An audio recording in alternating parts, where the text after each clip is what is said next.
UST बार, भरोसा दिखता नहीं टिकता है।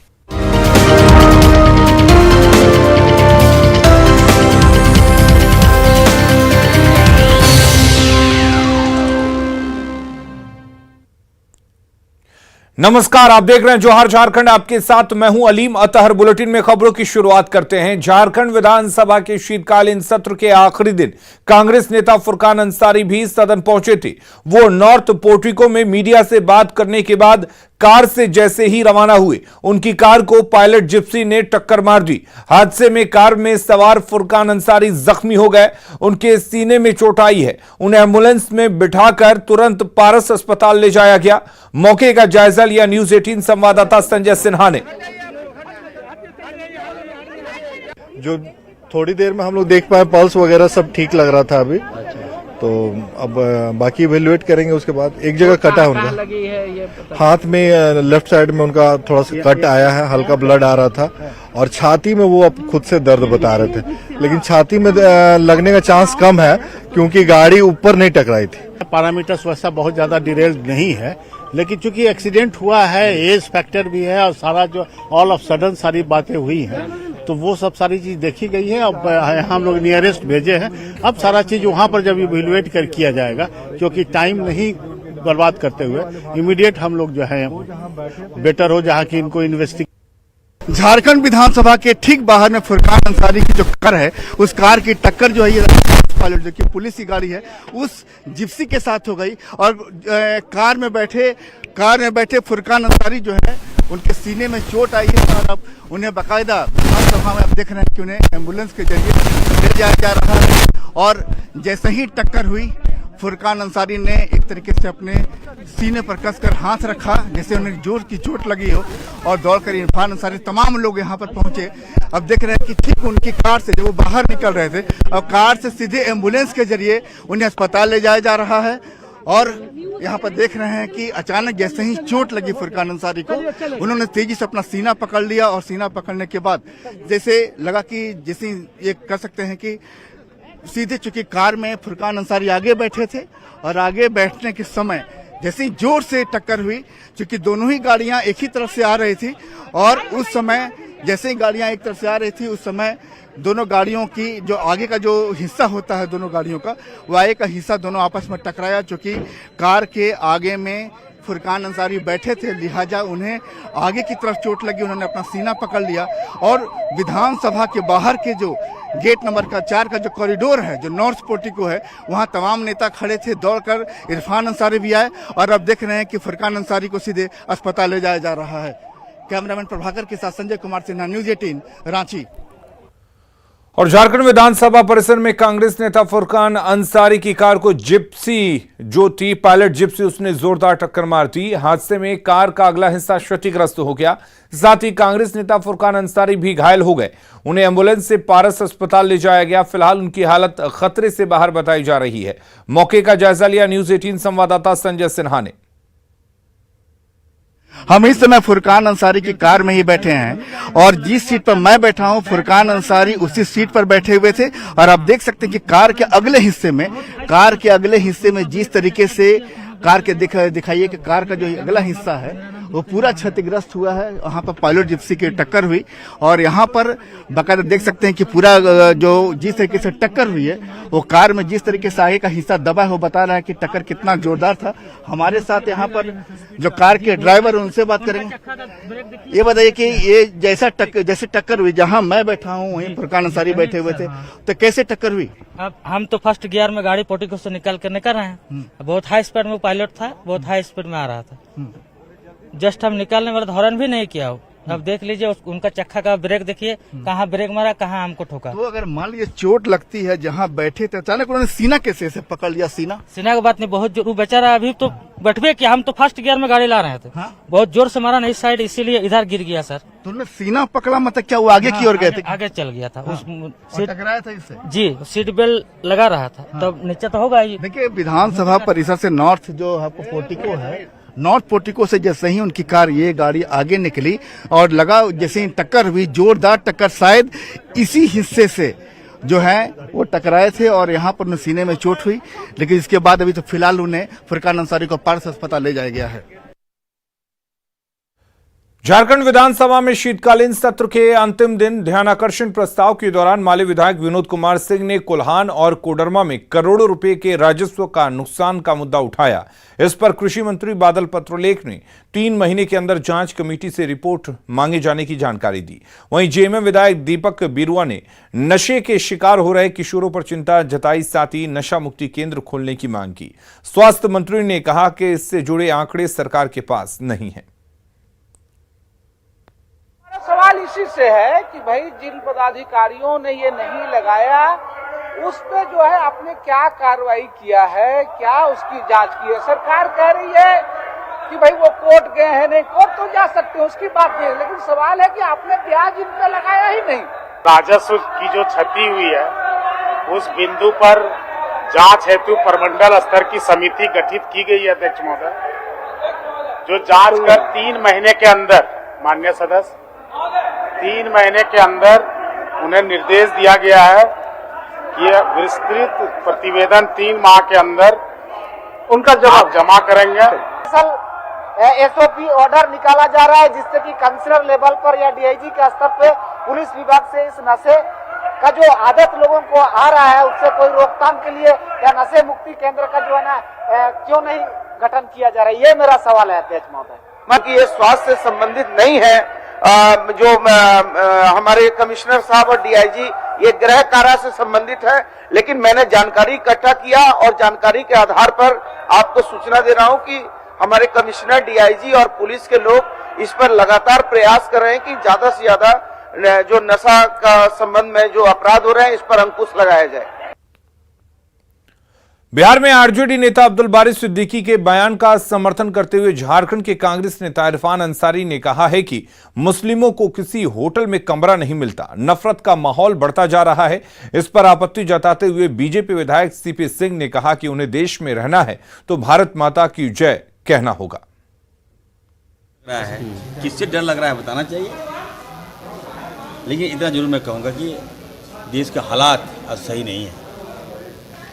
यहाँ नफरत हावी हो गया है, भाईचारगी खत्म हो गया है, एक दूसरे के लोग नफरत से देख रहे हैं। आप कहीं चले जाइए बाहर, रूम मांगेगा तो रूम नहीं मिलेगा, अगर आप मुस्लिम हैं तो रूम नहीं मिलेगा आपको। कितना दुर्भाग्य बताइए। गुजरात चले जाइए तो गुजरात में लगता नहीं, डरता है लोग, आईडी छिपाता है वहाँ। ये हमारा हिंदुस्तान है क्या? ये हमारा मुल्क है क्या? ये अब्दुल बारी सिद्दीकी और उस समुदाय से जुड़े हुए सारे लोग, ये सारे लोग खाएंगे भारत का और गाएंगे दूसरे जगह का। ये सारे के सारे कभी भारतीय हो नहीं सकते भैया, कितना भी कह लीजिए। ये गंगा जमुनी तहजीब, गंगा जमुनी तहजीब सिर्फ हिंदुओं के लिए है क्या? ये भारत माता की जय नहीं बोलेंगे, ये वंदे मातरम गाना नहीं गाएंगे। ये सारे के सारे एक सुनियोजित षड्यंत्र के तहत काम कर रहे हैं और उस टूल किट का हिस्सा मुझे लगता है कि अब्दुल बारी सिद्दीकी भी बन गए हैं। भैया देखिए, बात साफ है, भारत में रहते हो, भारत में खाते हो और भारत का जगह छेकते हो से समझिए गए होंगे मामला। और गीत गाओगे पाकिस्तान का अरब का। झारखंड विधानसभा के शीतकालीन सत्र के अंतिम दिन सत्ता पक्ष और विपक्ष के बीच जोरदार खींचतान हुआ। बीजेपी और राजसू विधायकों ने आरोप लगाया है कि गठबंधन की सरकार झारखंड की जनता से किया कोई भी वादा पूरा नहीं कर सकी है।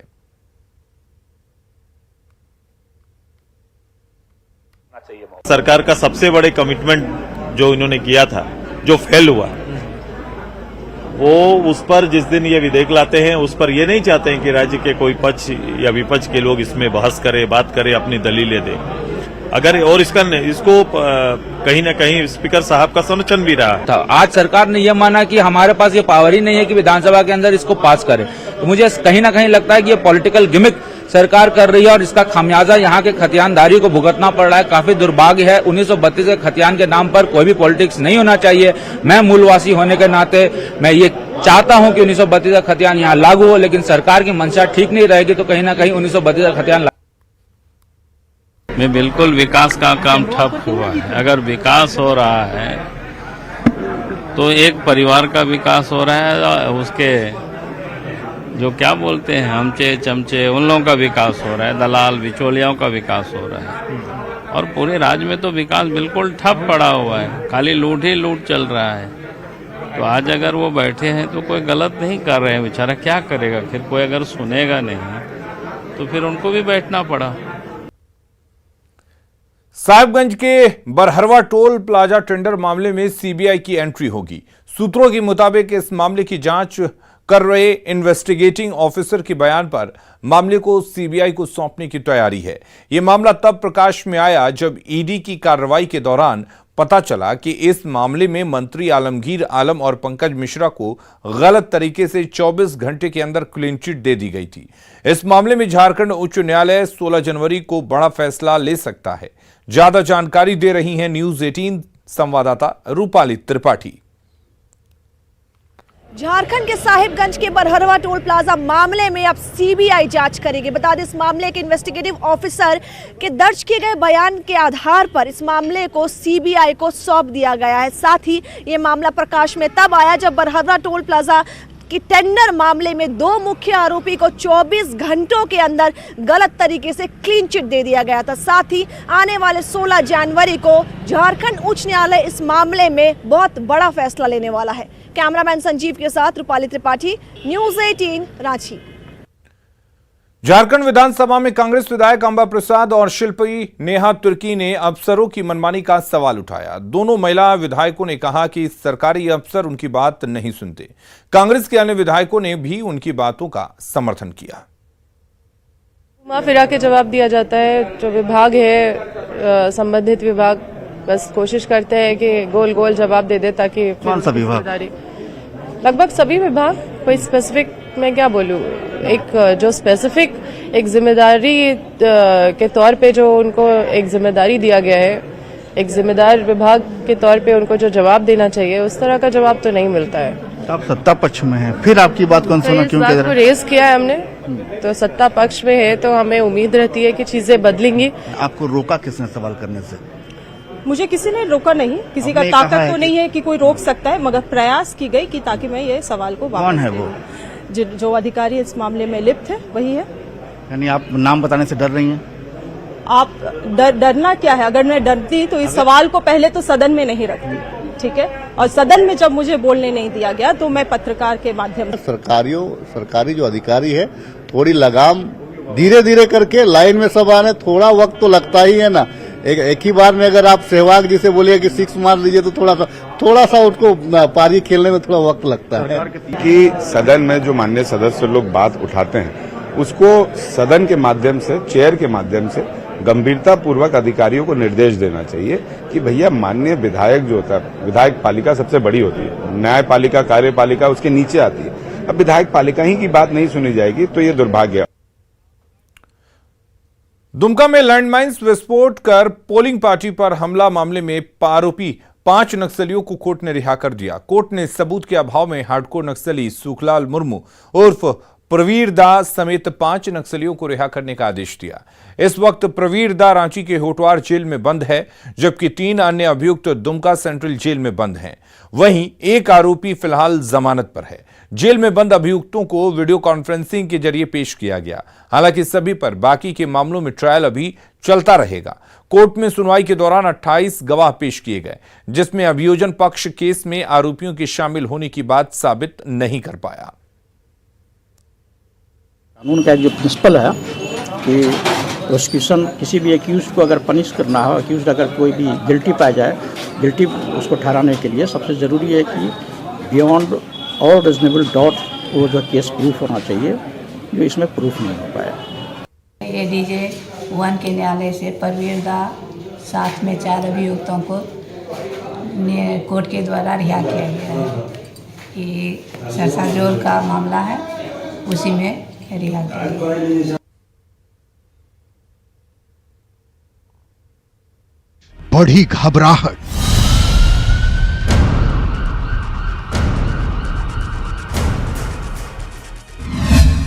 चीन में कहर, भारत में अलर्ट गांव शहर।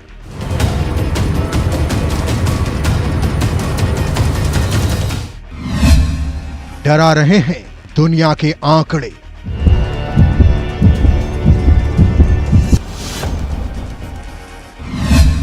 अब फिर कोरोना का रोना।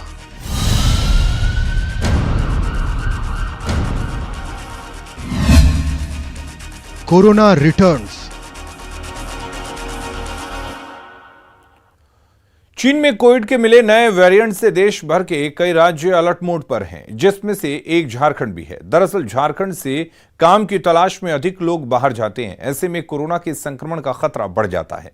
कोरोना आउटब्रेक होने पर सबसे बड़ी चुनौती अपने शहर को सुरक्षित लौटना होता है। ऐसे में सरकार और प्रशासन की ओर से हर एहतियाती कदम उठाए जा रहे हैं। सीएम हेमंत सोरेन ने भी कहा है कि जरूरत पड़ने पर कोविड प्रोटोकॉल लागू किया जा सकता है। इधर कोरोना के फिर लौटने की आशंका से हवाई जहाज से यात्रा करने वाले यात्री खुद जागरूक दिखाई दे रहे हैं। बच्चों को मास्क लगा के भेज रहे हैं, सैनिटाइजर हाथ में लगा के दे रहे हैं। जब पहले जब था कोविड का प्रकोप था, हम सुनने हमारा फिर वापस आ रहा है कोविड इंडिया में, तो प्रिकॉशन लेके चलेंगे तो आगे सेफ्टी रहेगा हमारे लिए भी, ना फ्यूचर के लिए भी, क्योंकि बच्चा कोविड ना हो। स्टेट बाई स्टेट मूवमेंट होता ज्यादा है, इस कारण ज्यादा फैल जाता है। इस कारण से अगर स्टेट में रहेगा, आउट ना रहे, मूवमेंट कम रहेंगे तो कम फैल सकता है। में कोविड का नया वेरिएंट मिलते ही देश भर के कई राज्य जो है वो अलर्ट मोड में, जिसमें से एक झारखंड भी है, क्योंकि सबसे ज्यादा तादाद में अगर पलायन होता है तो वो झारखंड में होता है। यही वजह है कि सबसे ज्यादा कोविड फैलाव का जो खतरा है वो झारखंड में सबसे ज्यादा बन जाता है। कोविड आउटब्रेक होते ही सबसे बड़ी चुनौती लोगों के लिए सेफली अपने शहर यात्रा कर पहुंचना बन जाता है। इसको देखते हुए प्रशासन ने भी शहर में जितने भी पब्लिक प्लेसेस है, एयरपोर्ट हो चाहे रेलवे स्टेशन हो, वहां पर मैंडेटरी मेजर्स जल्दी उपलब्ध कराने का जो है निर्णय ले लिया है। साथ ही जो भी मेडिकल असिस्टेंस है, कोविड टेस्टिंग की टीम है, उसको एयरपोर्ट और रेलवे स्टेशन पे जल्द ही उपलब्ध करा दिया जाएगा। कैमरामैन संजीव के साथ रूपाली त्रिपाठी, न्यूज़ 18 रांची। देवघर के सदर अस्पताल में भी कोरोना को लेकर तैयारियां पूरी कर ली गई हैं। अधिक से अधिक लोगों की कोविड जांच हो, उसके लिए सदर अस्पताल में 2 काउंटर बनाए गए हैं, जहां अधिक से अधिक लोगों को कोरोना की जांच की जा रही है, ताकि समय रहते जांच रिपोर्ट आ सके और समय रहते मरीजों को आइसोलेट कर उनका इलाज शुरू किया जा सके।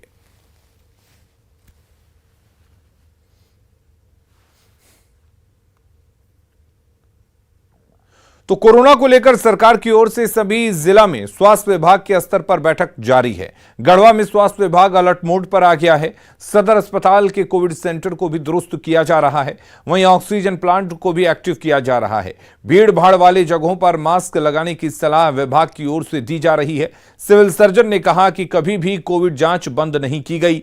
उन्होंने ऑक्सीजन प्लांट के साथ ही बेड और RT-PCR लैब के इंतजाम का दावा किया। विभाग उस कोविड को लेकर पूर्णतः तैयार है। हमारे यहाँ जांच बिल्कुल बंद नहीं किए थे हम। सबसे बड़ी बात यह है कि गढ़वा जिले में RT-PCR लैब एस्टेब्लिश्ड हो गया है। वहाँ पर अब RT-PCR का जांच भी शुरू हो गया है और इम्यूनाइजेशन के लिए हम लोग शाम में VC करके उन लोगों को डायरेक्शन दे रहे हैं। इम्यूनाइजेशन में आने वालों की भी संख्या बढ़ी है। हमारे बेड्स कितने हैं, 2 PSA प्लांट हमारे एक्टिव हैं और उनका पाइपलाइन वगैरह करके सारी चीज़ें। अब एक बार उनको फंक्शनल करके हम लोग उसको पुनः चालू कर देंगे। बढ़ेंगे आगे। रामगढ़ में मकर संक्रांति को लेकर तिलकुट का बाजार सजने लगा है। गुड़, चीनी, तिल और खोआ के बने तिलकुट बाजार में अपनी खुशबू बिखेर रहे हैं।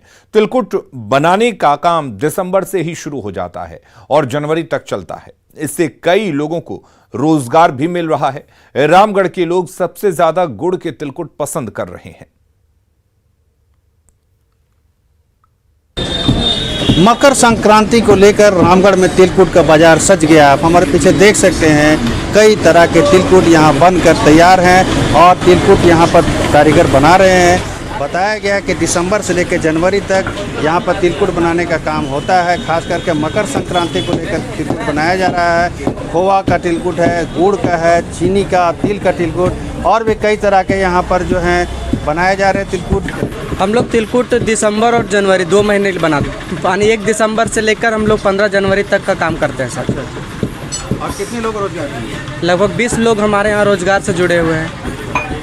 और कौन सा आइटम बना रहे हैं? तिलकुट में तिलकुट के सारे आइटम, जैसे गुड़ वाले तिलकुट है, चीनी वाला तिलकुट है, खोआ वाला है, रबड़ी है, पपड़ी है और ये सारे आइटम हम लोग बनाते हैं। अमूमन तिलकुट का जो खपत है वो मकर संक्रांति को लेकर होता है। ऐसे में आप देख सकते हैं कि रामगढ़ का बाजार मकर संक्रांति को लेकर तिलकुट के बाजार से सज गया है। जावेद खान, न्यूज़ 18 रामगढ़।